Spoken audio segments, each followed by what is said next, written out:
Well, thanks everybody for coming here. I especially want to thank the Secretary General and the Ambassador for being here, where we've been given an update on a number of things, including what I think are very promising developments in our cooperation among the NATO members for resupplying not only Ukraine, but modernizing the whole of NATO. I want to express my appreciation for my partner, my Democratic colleague, Jean Shaheen, for all the work that she's done over the years with the Senate NATO Observer Group, and yield to you for questions. Maybe give an update on legislative That'd be great. Activity as well. Well, I will just echo the appreciation to have Mark Rutte, the Secretary General, and Ambassador Whitaker here to give us an update on what's happening with NATO and Europe. I reported to them that we're very excited that in the Senate Foreign Relations Committee this morning we passed out the first 3 bills that address Russia's unprovoked war in Ukraine today. One would declare Russia a state sponsor of terrorism because of their kidnapping of Ukrainian children, and the second would allow us to move forward using the repossessed assets from Russia to support Ukraine in this war, and the third would be to take an effort at China to stop the war effort, their support for the war effort from China. All of those bills passed unanimously out of committee, have strong bipartisan support, and we look forward to getting them to the floor soon so that we can join the Europeans as they look at using the repossessed assets in Ukraine and all join hands and do everything we can to support Ukraine. So, Secretary General, thanks for being here. Thank you so much for hosting me and Ambassador Whitaker this morning. And I want to thank the senators for their staunch support for NATO. Since President Trump was re-elected, NATO has been renewed, reinvigorated. We decided in The Hague under his leadership to spend 5% on defense, therefore also basically equalizing what the Europeans and Canada are spending on defense with the US.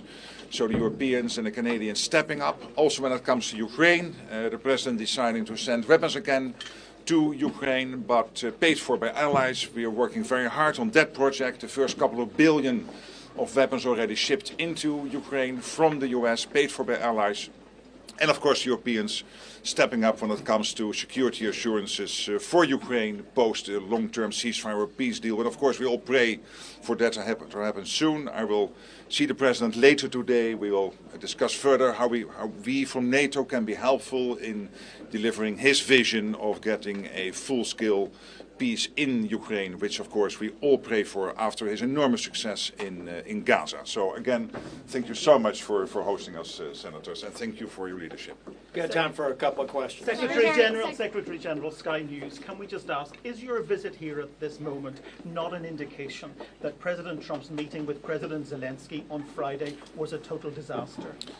No, not at all, because this was already planned before. I was texting with the President after the enormous success in Gaza, and we said, hey, let's have a meeting in Washington to discuss how we now can deliver his vision on peace in Ukraine. And when it comes to the meeting last week, Friday, you have also heard President Zelenskyy. I think that was a good meeting, it was a successful meeting, it's exactly what we need. It's the American President who broke the deadlock with Putin in February, took that leadership role, which only he can, and he is delivering, and I'm really commending him for that. So that was a good meeting, and we will build on that. Secretary General, can I just ask you, recently Donald Trump suggested that Ukraine could win back all lost territory. Now he's saying something quite different. How worried are you that in that phone call with Vladimir Putin, he persuaded the president to go softer on Russia? Well, I have total confidence in President Trump, and he is the only one who can get this done. He is the leader of the most powerful nation on earth. You are all citizens of the most powerful nation on earth, the most powerful economy, the most powerful military, and you have a president with a lot of experience because of his first term in office, and who has a clear vision on bringing this war to a durable and lasting end. He wants that. He wants to end the bloodshed. He wants to end the killing. And he knows how important it is, and this is a big deal for him, for all of us. So his leadership here is crucial. He is clearly providing it, and he has to dialogue with all the leaders. He has to dialogue with Putin. He has to dialogue with Zelenskyy, exactly as he did in Gaza, putting pressure on all relevant parties to get the deal done. And that's exactly what he is doing here. Mr. Secretary, right here. Thank you, Senator. Two questions for you. The first, to that end, do you believe another meeting between President Trump and Vladimir Putin would be productive? And second, do you think a ceasefire is necessary before real negotiations can start? Well, let's start with the second question. The president himself was very clear this weekend. Stop where you are, which sounds simple, but of course is also exactly right.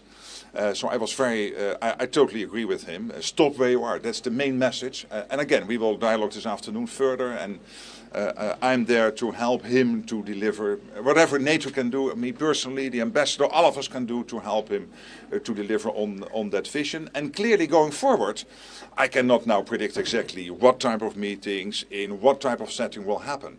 But it will mean a lot of discussions with all the leaders involved, including the presidents of Russia and Ukraine, no doubt. Should that happen together? Hold up. Secretary General, you mentioned Yeah. the success in Gaza. What do you think can be replicated when it comes to negotiating between Russia and Ukraine? And then to the senators, what do you think is the cost of the delays on sanctions that we've seen so far? Well, you know, every conflict obviously is different, and at the same time you can draw lessons. And I think what the president did at Gaza, and let's not forget, this is a huge win. And only he was in a position to do it. And he took the risk, he took the leadership role, and he used the enormous power of the United States and leveraged this with his leadership to get the deal done on Gaza. And I commend him for that. And now he wants to do the same, as he's been doing since February, when he had his first phone call with President Vladimir Putin of Russia. And all the discussions he had with NATO leaders, with, of course, the president of Ukraine. He wants to deliver the same for the war in Ukraine. Again, I cannot now predict exactly by what steps this will all happen. But obviously it will still mean a lot of discussions. It will not end tomorrow. But I'm fairly confident that we can deliver on this vision. It looks like the summit is on ice now. Do you welcome that delay? Again, I'm not going to comment on every step in the process because it's very difficult for me to assess exactly how that process will now evolve. But clearly, in the future, there will be many more discussions with the leaders of Ukraine and of Russia in whatever format, in whatever setting, to deliver peace.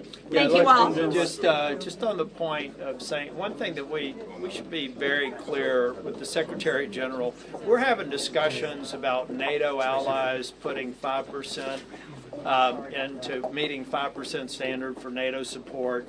They're doing things very, very differently, and they're doing things differently because President Trump has pressed the issue. And I believe that President Trump is best positioned to bring a lasting peace to Ukraine. We're going to have discussions about how we can continue to enable him with legislative action on sanctions in particular, which I'm interested in. But I think we also have to follow his lead.